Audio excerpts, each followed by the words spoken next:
Unit 1, The Savior of Mankind. Arabia is the land of unparalleled charm and beauty, with its trackless deserts of sand dunes in the dazzling rays of the tropical Sunday. Its starry sky has excited the imagination of poets and travelers. It was in this land that the Rasul was born, in the city of Mecca, which is about 50 miles from the Red Sea. The Arabs possessed a remarkable memory and were an eloquent people. Their eloquence and memory found expression in their poetry. Every year a fair was held for poetical competitions at Ukaz. It is narrated that Hamad said to Caliph Walid bin Yazid, "I can recite to you, for each letter of the alphabet, 100 long poems, without taking into account short pieces, and all of that was composed exclusively by poets before the promulgation of Islam." It is no small wonder that Allah chose the Arabic language for his final dispensation and the preservation of his word. In the 5th and 6th centuries, mankind stood on the verge of chaos. It seemed that the civilization which had taken 4,000 years to grow had started crumbling. At this point in time, Allah Almighty raised a Rasul among themselves to lift the humanity from ignorance into the light of faith. When Hazrat Muhammad was 38 years of age, he spent most of his time in solitude and meditation. In the cave of Hira, he used to retire with food and water and spend days and weeks in remembrance of Allah Almighty. The period of waiting had come to a close. His heart was overflowing with profound compassion for humanity. He had a pressing urge to eradicate wrong beliefs, social evils, cruelty, and injustice. The moment had arrived when he was to be bestowed with Nabiyyut. One day, when he was in the cave of Hira, Hazrat Gabriel, came and conveyed to him the following message of Allah Almighty. Read in the name of thy Lord who created man from a clot of congealed blood. Read, and thy Lord is most bountiful, who taught the use of the pen, taught man that which he knew not. Quran 96:1-5. The revelation of the divine message, which continued for the next 23 years, had begun, and the Rasul had arisen to proclaim the oneness of Allah, Tawheed, and the unity of mankind. His mission was to destroy the nexus of superstition, ignorance, and disbelief, and set up a noble conception of life and lead mankind to the light of faith and divine bliss. Since this belief was threatening their dominance in the society, the pagan Arabs started to mount pressure on the Rasul and his followers. They wanted them to renounce their cause and take to idol worshipping. On one occasion, they sent a delegation to the Rasul's kind and caring uncle, Abu Talib. They told him to restrain the Rasul from preaching Allah Almighty's message, or face their enmity. Finding himself in a dilemma, he sent for his nephew, and explained to him the situation. The Rasul responded with these memorable words, "My dear uncle, if they put the sun in my right hand and the moon in my left, even then I shall not abandon the proclamation of the oneness of Allah, Tawheed. I shall set up the true faith upon the earth or perish in the attempt." The Rasul's uncle was so impressed with his nephew's firm determination that he replied, "Son of my brother, go thy way, none will dare touch thee. I shall never forsake thee." And the Rasul did go the way Allah Almighty had chosen for him. Imbued with divine guidance and firm resolve, the Rasul encountered all the challenges with grace and dignity. In no time he elevated man to the highest possible level in both spiritual and worldly domains. He was also a driving force behind the Arab conquests, which have created an everlasting impression on human history. No wonder he is universally acknowledged as the most influential figure in history. In the words of Michael Hart, a great historian, Muhammad, however, was responsible for both the theology of Islam and its main ethical and moral principles. In addition, he played a key role in proselytizing the new faith and in establishing the religious practices. In fact, as the driving force behind the Arab conquests, he may well rank as the most influential political leader of all time. The Arab conquests of the 7th century have continued to play an important role in the human history, down to the present day. Such a thorough transformation of man and society owes to the Rasul's deep faith in Allah Almighty, to his love for humanity, and to the nobility of his character. Indeed, his life is a perfect model to follow. In reply to a question about the life of the Rasul, Hazrat Aisha said, his morals and character are an embodiment of the Holy Quran. The final word about the Savior of mankind in the Holy Quran is, O Nabi! Surely, we have sent you as a witness, and as a bearer of good news, and as a warner, and as the one inviting to Allah by his permission, and as a light-giving torch. Quran 33:45-46. Hazrat Muhammad, the last Rasul of Allah Almighty, has the greatest influence on the mankind. His teachings and his life are a source of motivation and guidance for humanity. Unit 2, Patriotism. Patriotism means love for the motherland or devotion to one's country. A patriot loves his country and is willing to sacrifice when the need arises. The word patriot comes from the Latin patriota, which means countryman. It is considered a commendable quality. Patriotism gives people the strength and courage to safeguard the interest of the country and nation. For a patriot, the sovereignty, integrity, and honor of the country are of supreme values on which no compromise can be made. Patriots render sacrifice for the preservation and protection of these values. Quaid-e-Azam Muhammad Ali Jinnah was a nation builder and a great patriot. He wanted to protect the values, culture, and traditions of the Muslims of the subcontinent. He gave the Muslims a sense of identity by securing a separate homeland for them. He said, "We must develop a sense of patriotism which galvanizes us all into one united and strong nation." The spirit of patriotism makes us stay alert in the wake of foreign invasion. In the history of Pakistan, there are many instances when people laid their lives for the defense of the country. In the wars of 1965, 1971, and the Kargil War, many brave soldiers gave their lives in an attempt to protect the homeland. Captain Muhammad Sarwar, Major Tufail Muhammad, Major Aziz Bhatti, Pilot Officer Rashid Minhas, Major Muhammad Akram, Major Shobi Sharif, Soa Muhammad Hussain, Lance Naik Muhammad Mahfuz, Captain Colonel Shia Khan and Havildar Lalak Jan, all embraced martyrdom while fighting bravely for their motherland. All of them were awarded Nishani-i-Haider, the highest military award given to great patriots who lay down their lives for the country. Patriotism, therefore, is not just a feeling, it is a live spirit that continuously inspires and guides a nation. In the words of S.W. Scott, a man devoid of patriotic spirit is like the one who breathes there, the man with soul so dead who never to himself hath said, "This is my own, my native land." Unit 3, Media and its Impact. Miss Aisha is the favorite teacher of Class 9. The students eagerly attend her class. Miss Aisha enters the classroom with her usual smile, greets the students and takes the roll call. It is their tutorial day. The students are all geared up. They know what is about to come and they are prepared for it. "Shall we start?" she asks politely. Yes, the students nod. Okay, as we have decided earlier, the topic for today's discussion is the role of media and its impact. To start with, let me state clearly that media is the most powerful mode of communication. It shares news and information with the people. Sometimes media spreads false news, but generally it informs us about the facts around us. Do you agree? Yes, we do. I would like to add a bit more to it. Yes, sure. Media helps people to share knowledge of the world. Their feelings and opinions are expressed through it. Media attracts the attention of a very large audience. Have you noticed that the first thing we do soon after entering the house is to switch on the television? There is no doubt about it. Let me say that media has become a part of our life. It not only informs us but also entertains us. Absolutely right. Well, do you have any idea about the two major means of communication? There are two means of communication, electronic media and print media.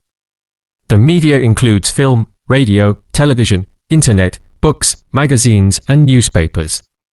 It provides us information as well as entertainment. Good. It's through media that the world has become a global village. There is coverage of all the important events of the world on television.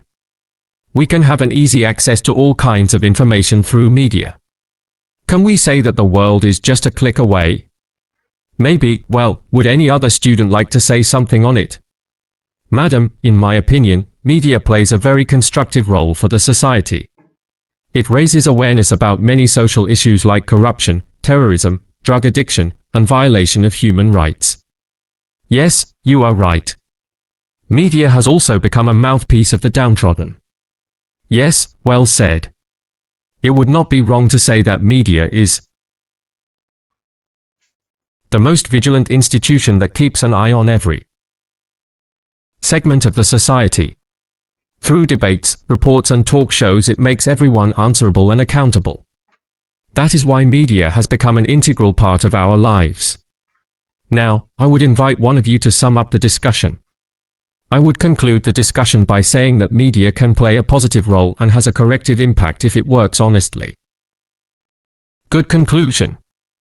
I am happy that all of you have participated in this discussion and have expressed yourselves very well. Unit 4, Hazrat Asma. The Rasul and his close companion, Hazrat Abu Bakr Siddiq, migrated from Mecca to Medina in the year 622 AD.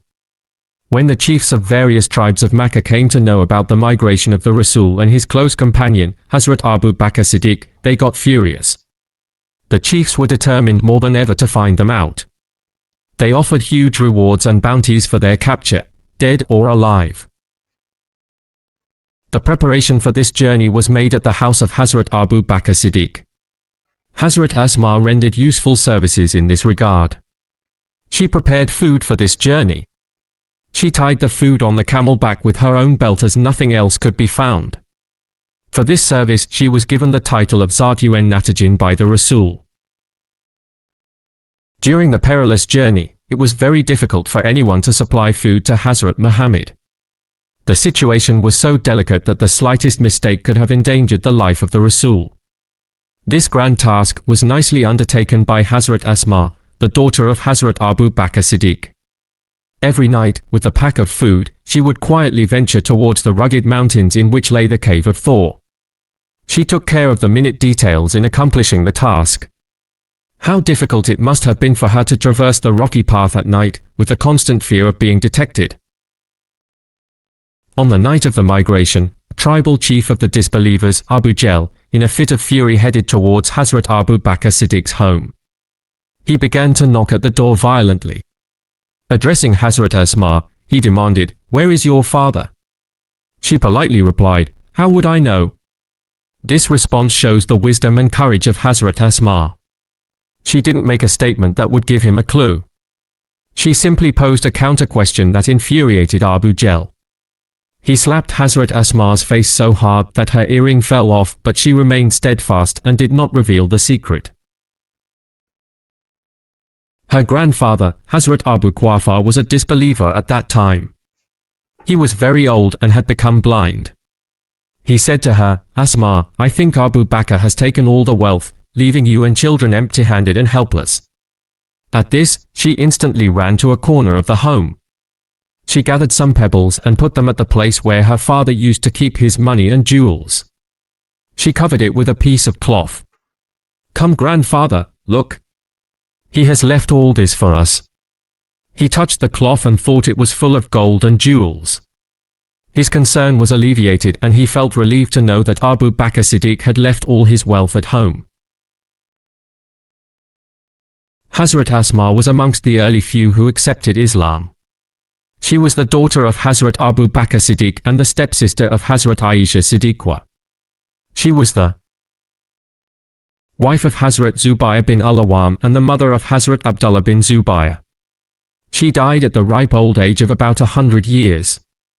Hazrat Abdullah bin Zubayr used to say that he had not seen anybody more generous and open-hearted than his aunt Hazrat Aisha and his mother.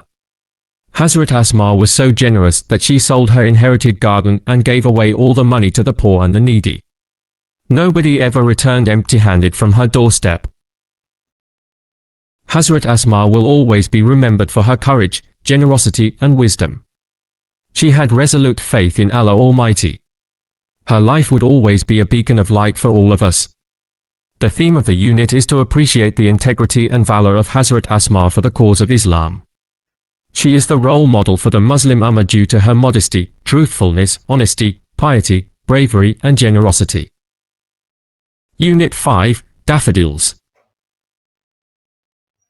I wandered lonely as a cloud that floats on high o'er vales and hills, when all at once I saw a crowd, a host of golden daffodils, beside the lake, beneath the trees, fluttering and dancing in the breeze. Continuous as the stars that shine and twinkle on the Milky Way, they stretched in never-ending line along the margin of a bay. 10,000 saw El at a glance, tossing their heads in sprightly dance. The waves beside them danced, but they outdid the sparkling waves in glee. A poet could not but be gay in such a jocund company. I gazed and gazed, but little thought what wealth the show to me had brought. For oft, when on my couch I'll lie in vacant or in pensive mood, they flash upon that inward eye which is the bliss of solitude, and then my heart with pleasure fills, and dances with the daffodils. Unit 6, The Quaid's Vision and Pakistan. 1. During the early and difficult times of Pakistan's emergence, Quaid-e-Azam Muhammad Ali Jinnah undertook a countrywide tour. He aimed at raising people's spirit. "Do not be overwhelmed with the enormity of the task," he said in a speech at Lahore. "There are many examples in the history of young nations, building themselves up by sheer determination and force of character. You are made of sterling material and second to none. Keep up your morale. Do not be afraid of death. We should face it bravely to save the honor of Pakistan and Islam. Do your duty and have faith in Pakistan. It has come to stay." The entire journey of the great leader's struggle for a separate homeland for the Muslims of the subcontinent was based on the pivot of the Muslim unit and the oneness as a nation. He talked about Pakistan in such clear terms that even a common man could understand it. "We are a nation," he affirmed 3 years before the birth of Pakistan, "with our own distinctive culture and civilization, language and literature, art and architecture, names and nomenclature, sense of values and proportion, legal laws and moral codes, customs and calendar, history and traditions, aptitude and ambitions. In short, we have our own distinctive outlook of life." The ideology of Pakistan was based on the fundamental principle that the Muslims are an independent nation. Any attempt to merge their national and political identity will be strongly resisted. Quaid-e-Azam was a man of strong faith and belief. He firmly believed that the new emerging state of Pakistan based on the Islamic principles would reform the society as a whole. In his Eid message, September 1945, Quaid-e-Azam said, "Islam is a complete code regulating the whole Muslim society, every department of life collectively and individually." Today the Quaid's Pakistan is facing numerous challenges. We have forgotten how much struggle the Muslims had made under the dynamic leadership of Quaid-e-Azam Muhammad Ali Jinnah. We can overcome our present difficulties by following the Quaid's golden motto, faith, unity and discipline. We can make our nation strong by remembering his advice to the youth, "It is now up to you to work, work and work, and we are bound to succeed." Unit 7, Sultan Ahmed Masjid. Sultan Ahmed Masjid, also known as the Blue Masjid because of the blue tiles that embellish its interior. Situated in Istanbul, the largest city in Turkey and the capital of Ottoman Empire from 1453 to 1923, it has become the most popular tourist attraction. It was constructed between 1609 and 1616, during the rule of Ahmed as was the custom. This masjid, like the other masajid of the time, comprises a tomb of the founder, a madrasa and a hospice. The construction of the masjid started in 1609. The royal architect Sedefar Mehmet Aga was appointed by the Sultan as in charge of the project. The opening ceremony was held in 1616. Unfortunately, the Sultan could not see the completion of the masjid in his life. It was completed in the reign of his successor Mustafa. The Blue Masjid reflects the architectural style of both the Ottoman Masjid and Byzantine church. Hagia Sophia, a masjid, one of the wonders of the Muslim architecture, was also kept in view as a model. The Blue Masjid even today is considered to be unmatched in splendor, majesty, and size. The masjid has a spacious forecourt surrounded by a continuous vaulted arcade. It has ablution facilities on both the sides. In the center, there is a fountain which is rather small in contrast with the magnitude of the courtyard. A heavy iron chain is hung at the upper part of the court entrance at the western side. This side was meant for the Sultan alone. The chain was put there so that the Sultan had to lower his head every time he entered the court. It was the symbolic gesture to ensure the humility of the ruler in the face of the divine power. The interior of the masjid at the lower level is lined with more than 20,000 handmade ceramic tiles in more than 50 different tulip designs. At the gallery level, the design becomes flamboyant with representation of flowers, fruit, and cypresses. The upper level of the interior is adorned with blue paint. More than 200 stained glass windows with intricate designs allow natural light to brighten up its interior, and the chandeliers further illuminate it with their glow. The decorations include ayat from the Holy Quran. The floors are covered with carpets. The most important element in the interior of the masjid is the mehrab, which is made of finely carved marble. To the right of the mehrab is a richly decorated pulpit.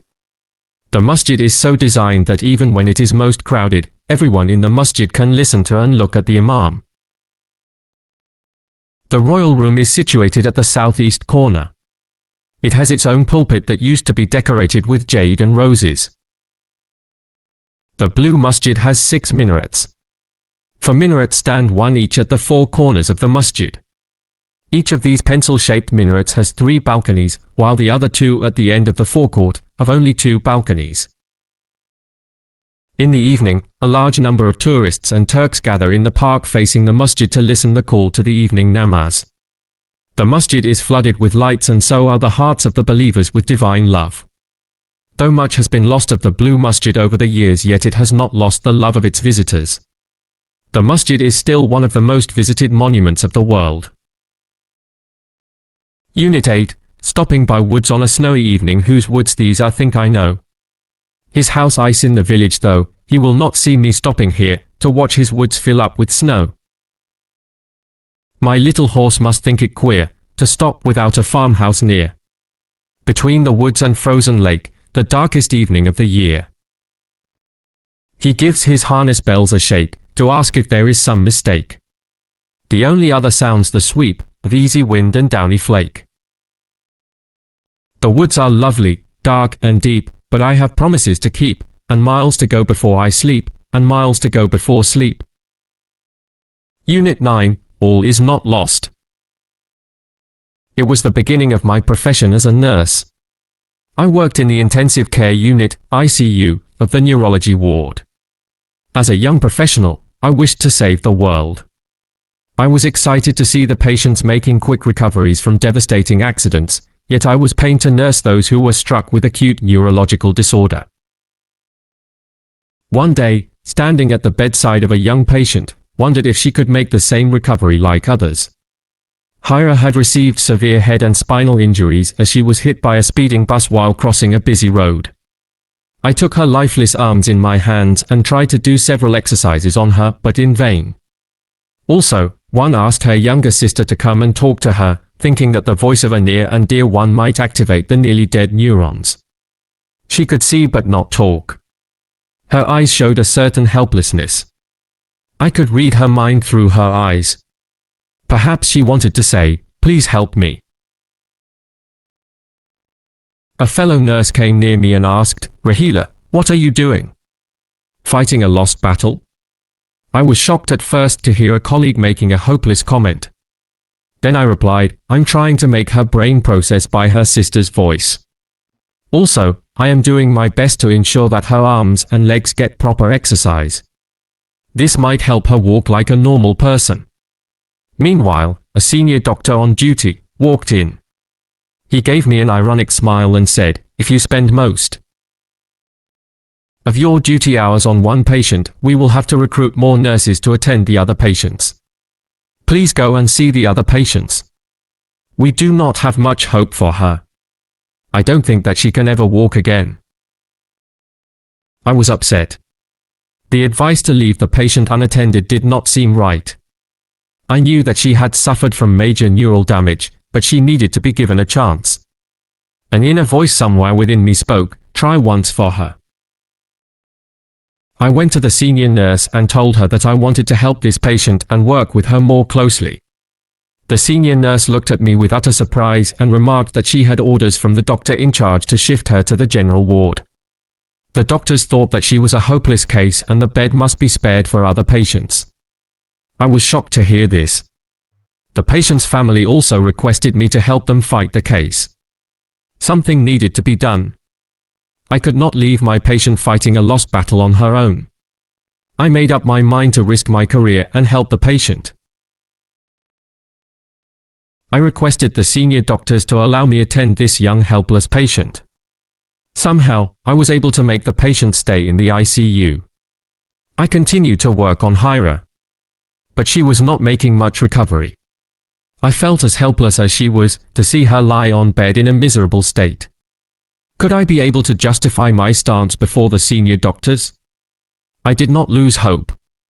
I continued to work with patients and kept doing exercises with her.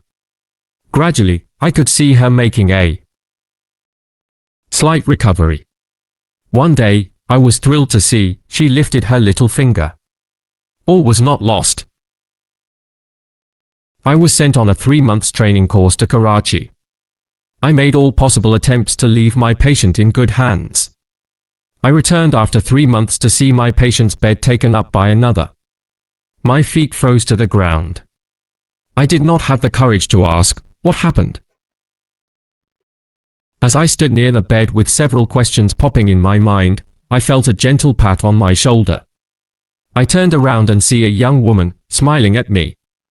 "Are you looking for your patient?" she said and gave me a big hug. "Thank you for everything you did.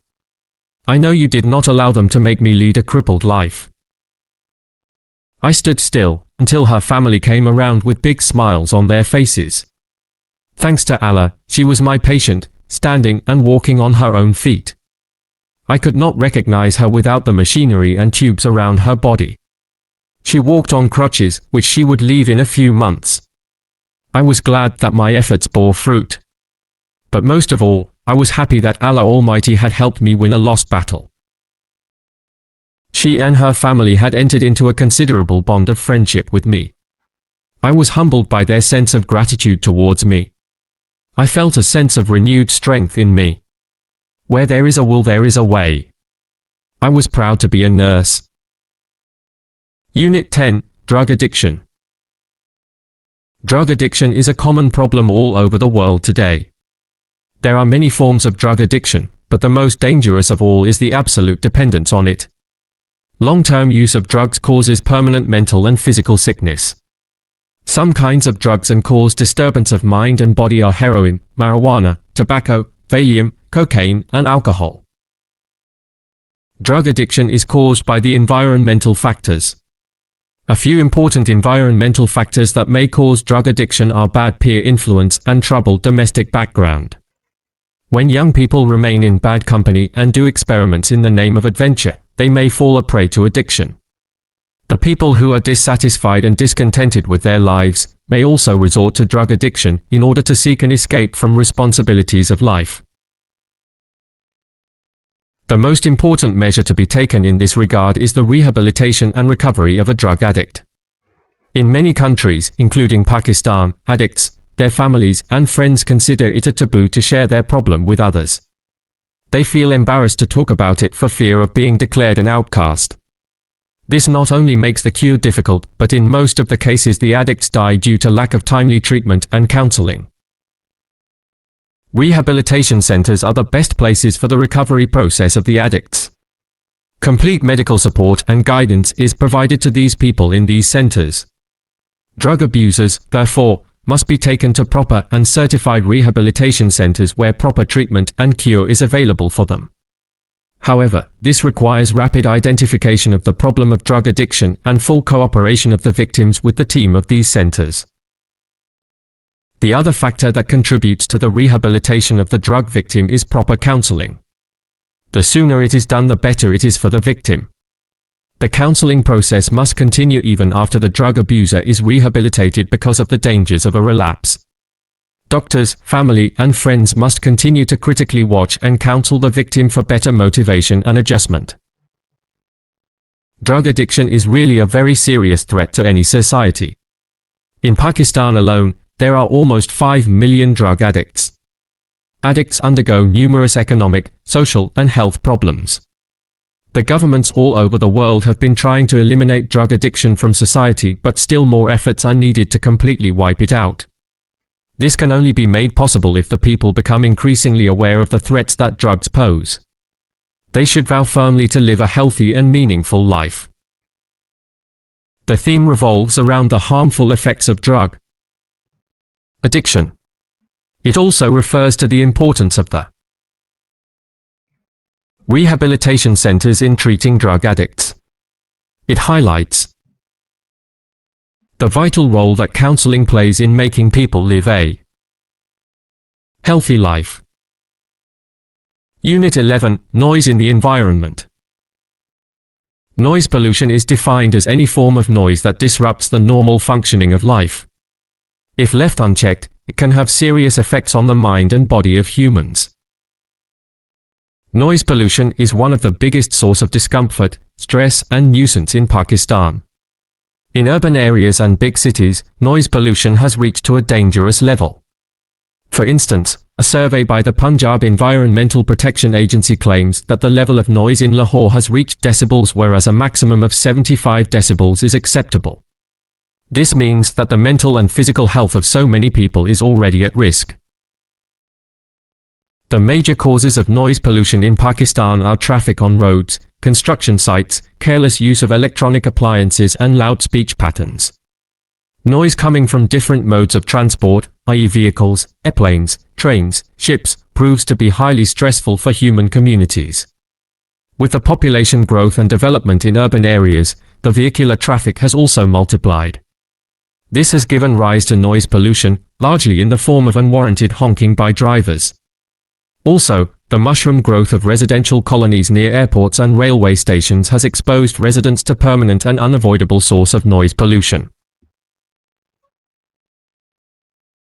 Another source of noise pollution in urban areas is the work on construction sites. Construction work in urban areas is usually slow and time-consuming. The use of transport and equipment at construction sites, its grilling and piercing sound is a big source of noise pollution. It not only disturbs the general public but also affects the construction workers by causing mental fatigue. Use of technology is another cause of noise pollution. For example, unmonitored use of mobile phones, electricity generators, music systems and TV all become irritants from time to time. People usually do not switch off their mobiles or put them on silent modes when they enter offices, hospitals, schools, and colleges. They also use electricity generators excessively in residential areas and put other residents ill at ease. Moreover, listening to loud music or TV on a loud volume is another source of noise pollution. For this, people need to develop some civic responsibility so that others may not be in trouble because of their careless actions. Noise pollution causes not only environmental damage, but it also has a negative impact on human health. It can cause aggression, hypertension, high stress levels, hearing loss, restlessness, depression, and insomnia. Insomnia can further lead to anxiety, bad temper, and emotional stress. In addition, noise pollution can seriously affect the learners. It gives them unnecessary mental and physical tension. In Pakistan, there is a dire need to bring down the noise levels, coming from different sources. The government must gear up and utilize various means to control unwarranted noise levels. For example, the Punjab Environment Protection Agency recommends around 55 decibels of noise level in residential colonies and 75 decibels in commercial areas. These figures must be strictly enforced by the government. Furthermore, the government should ensure smooth traffic flow, block noise-emitting vehicles from roads, use noise barriers where necessary, and expedite construction work to minimize noise pollution. Also, the residential societies should come forward to frame and enforce rules in their areas to check unnecessary noise-producing agents. Offices, hospitals, and academic institutions should strictly prohibit the use of mobile phones for better noise management. Moreover, people should be discouraged to speak loudly in these areas. Noise pollution is a serious issue and needs attention at local and state level. People must develop awareness about the dangerous impact of noise on human health. It is, therefore, a need to acquire more civic sense and responsible attitude to avoid the unnecessary use of noise pollution irritants in the environment. Only then our country would be a much quieter and peaceful place to live in. Unit 12, 3 Days to See. Sometimes, I have thought that it would be an excellent rule to live each day as if we die tomorrow. Such an attitude would emphasize sharply the values of life. We should live each day with gentleness, vigor, and a keenness of appreciation which is often lost when time stretches before us in the constant panorama of more days and months and years to come. There are those, of course, who would adopt the Epicurean motto of eat, drink, and be merry, but most people would be chastened by the certainty of impending death. In stories, the doomed hero is usually saved at the last minute by some stroke of fortune, but almost always his sense of values is changed. He becomes more appreciative of the meaning of life and its permanent spiritual values. It has often been noted that those who live, or have lived, in the shadow of death bring a mellow sweetness to everything they do. Perhaps I can best illustrate by imagining what I should most like to see if I were given the use of my eyes, say for just 3 days. On the first day, I should want most to see the people whose kindness, gentleness, and companionship have made my life worth living. The next day, the second day of sight, I should arise with the dawn and see the thrilling miracle by which night is transformed into day. I should behold with all the magnificent panorama of life with which the sun awakens the sleeping earth. This day I should devote to a hasty glimpse of the world, past and present. I should want to see the pageant of man's progress, the kaleidoscopic of the ages. How can so much be compressed into one day? Through the museums, of course. The following morning I should greet the dawn, anxious to discover new delights, for I am sure that, for those who have eyes which really see, the dawn of each day must be perfectly new revelation of beauty. This miracle is to be my third and last day of sight. I shall have no time to waste in regret for longing, there is so much to see. The first day I devoted to my friends, animate and inanimate. The second revealed to me the history of man and nature. Today I shall spend in the workaday world of the present, amid the haunts of men going about the business of life. And where can one find so many activities and conditions of men as in New York? So the city becomes my destination. Now and then I have tested my seeing friends to discover what they see. Recently, I was visited by a very good friend who had just returned from a long walk in the woods. I asked her what she had observed. Nothing in particular, she replied. I might have been incredulous had I not been accustomed to such responses, for long ago I became convinced that the seeing see little. How was it possible, I asked myself, to walk for an hour in the woods and see nothing worthy of note? I, who cannot see, find hundreds of things to interest me through mere touch. I feel the delicate symmetry of a leaf. I pass my hands lovingly on the smooth skin of a silver birch, or the rough shaggy bark of a pine. In spring, I touch the branches of trees hopefully in search of a bud, the first sign of awakening nature after her winter's sleep. I feel the delightful, velvety texture of a flower, and discover its remarkable convolutions, and something of the miracle of nature is revealed to me. Occasionally, if I am fortunate, I place my hand gently on a small tree and feel the happy quiver of a bird in full song. I am delighted to have the cool waters of a brook rush through my open fingers. To me, a lush carpet of pine needles or spongy grass is more welcome than the most costly Persian rug. To me the pageant of seasons is a thrilling and unending drama, the action of which streams through my fingertips. If I were the president of a university, I would set up a course called How to Use Your Eyes. The professor would try to show his pupils how they could add joy to their lives by really seeing what passes unnoticed before them. He would try to awaken their dormant and sluggish faculties.